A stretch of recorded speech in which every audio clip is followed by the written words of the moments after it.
Safety checks. Can't see. Final preparations. In just a moment, you'll see your first jumper. I can't find the plane. Marine Corps Raider, Master Sergeant Jeff Duncan, who flew in the American flag this morning. Oh, there it is. It's just really freaking tiny. Because it's higher. Jumpers away. And one good parachute.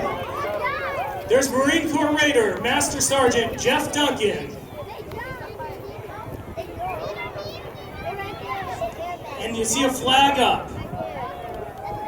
Jeff's flying the POW MIA flag. From the Vietnam War to Operation Desert Storm, the black and white national POW MIA flag has been the symbol of hope and dedication held by the American people for the many military members